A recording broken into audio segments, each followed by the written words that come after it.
कुछ लिखना पड़ता है, मान लीजिए ये इतना बराबर इतना है, इसमें से ये हुआ वो हुआ, ऐसे उसमें मानना पड़ता है।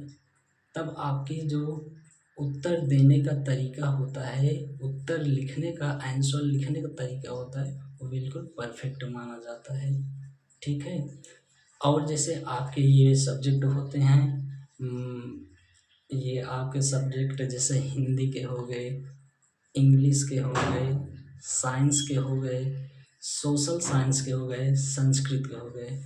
तो इसमें मान लीजिए आपको कुछ क्वेश्चन इतने अच्छे से रटे रटाए हैं कि देखते ही आपको बड़ी आनंद आने लगा, बहुत ज़्यादा खुशी होने लगा।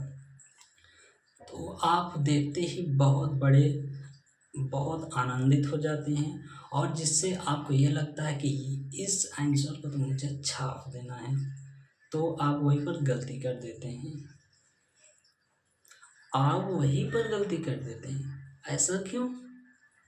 मान लीजिए आपको 15 क्वेश्चन दिया जाता है, 15 में से आपको 3 क्वेश्चन एकदम बिल्कुल रटे रटाए सेम आपके ये आपके एनसीईआरटी बुक से है, ये या विद्या से है या अवतार से है, उसमें से बिल्कुल सेम रटे रटाए हुए हैं, आपको उसमें से आते हैं। लेकिन आपको बाकी 12 क्वेश्चन उसके आंसर बिल्कुल नहीं आते हैं। तो आप क्या करेंगे कि 3 का लिख देंगे अच्छे से, बिल्कुल छाप देंगे, और उसी 3 को लिखने में आप पूरा समय बिता देंगे। बिल्कुल जाहिर सी बात है कि जब हमें कोई चीज़ अच्छे से याद होता है तो उसमें हम ज़्यादा समय देने लगते हैं, तो ये गलतियाँ हो जाती हैं। तो उसको आपको क्या करना है कि आपको ध्यान देना है कि उसको जो आपको आता है उसको पहले लिखना तो है, लेकिन इतना भी मत लिखने लगना, इतना भी लिखने मत लगना कि आपको बाकी क्वेश्चन करने का जो समय है वो बिल्कुल न बचे। तो इस बात का ध्यान देना। ठीक है। आपको इस बात का ध्यान देना है कि जो आपको आता है उसको अच्छे से लिखना तो है, लेकिन इतना भी विस्तार से मत लिखने लगना। ठीक। और आपको जो नहीं आता है, तो जब आपको जो आता है उसी में लिखते रह जाएंगे, तो आपको जो नहीं आता है वो तो छूट जाएगा ऑटोमेटिक। तो आपको ऐसा नहीं करना है, आप लिख भी नहीं पाएंगे। आपको ऐसा करना है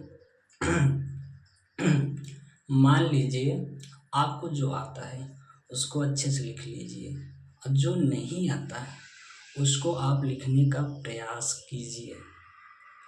आप पूरे साल भर में 4 महीना, 6 महीना, 10 महीना, जितना भी समय आपके पास रहा होगा, उसमें आपने कुछ न कुछ पढ़ा होगा, या आपके स्कूल में आपके टीचरों ने, आपके कोचिंग सेंटरों में जो टीचर होते हैं उन्होंने आपको पढ़ाया होगा, कुछ तो पढ़ाया होगा, याद होगा।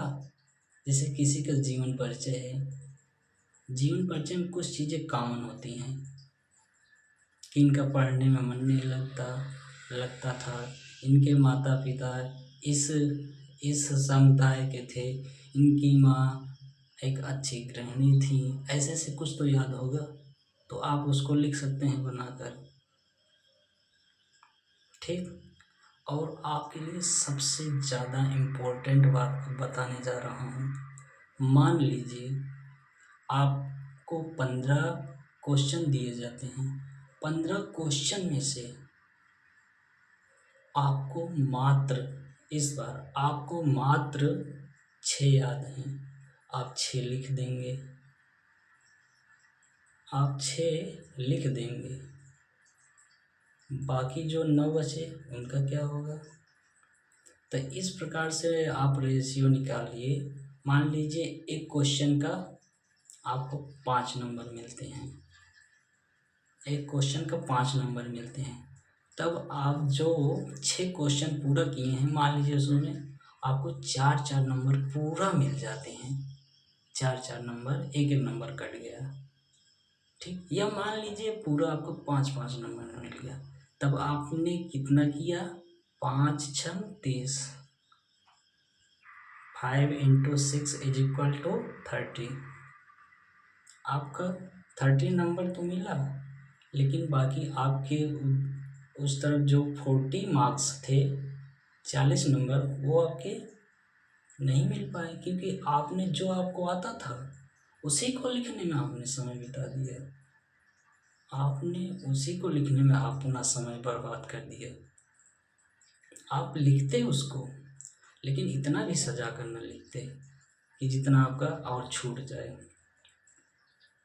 बल्कि आपको ये करना है कि आपको जो आता है उसको जल्दी से अच्छे से सुंदर राइटिंग में लिख के, जो नहीं आता है उसका भी लिखने का प्रयास कीजिए।